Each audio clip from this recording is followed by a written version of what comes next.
Hi, I'm Lauren English, licensed professional counselor and business development representative with Pinnacle Point Hospital. Happy to be back for today's Wellness Wednesday. Today, our topic is what morning anxiety looks like. How many of you have ever noticed that in the morning your anxiety feels heightened? Maybe you're more tense, maybe you're frustrated, maybe you're easily irritated, or maybe you're saying comments to those around you out of frustration. This can be signs of morning anxiety that's causing you to act this way.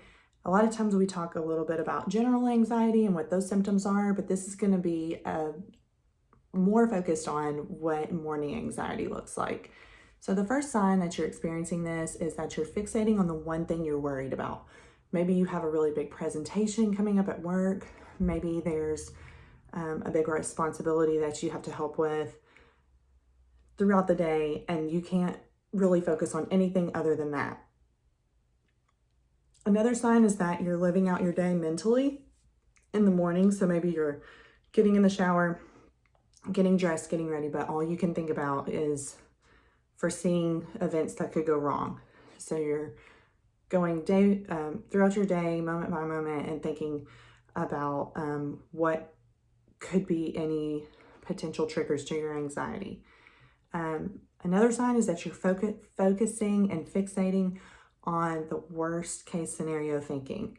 So you're thinking, if I don't do well on this presentation, it could really affect my job. I could potentially lose my job, and this would really negatively impact my family financially.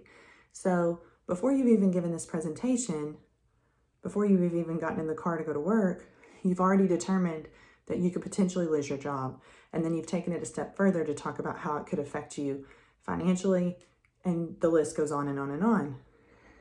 Having this way of thinking can really affect you and your ability to perform and focus on the things that you do have control over, such as your preparation time, your ability to perform in front of others, your experience in your job. So see, we're focusing on worst case scenario rather than the reality of the things that we do have control over. If you're experiencing anything like this and it's becoming a pattern in your life, I would encourage you to jot some things down on a piece of paper, make a note of these patterns. What time during the day is this happening? How are you feeling when you wake up in the morning? How does your mood change throughout the morning, throughout the day? If you're continuing to have this morning anxiety, it would be great for you to reach out to a mental health professional to help you reframe some of these thoughts so that you don't have this crippling anxiety that creates a pattern of your way of thinking, and it creates an inability for you to really live in the way that you were designed to live, and it creates much more anxiety in your life than is manageable. So I hope that you have been able to gain some insight today on what morning anxiety looks like. And if you are experiencing any of these things, I would encourage you to seek help for that so that it doesn't become a long-term pattern. I look forward to seeing you next time for Wellness Wednesday.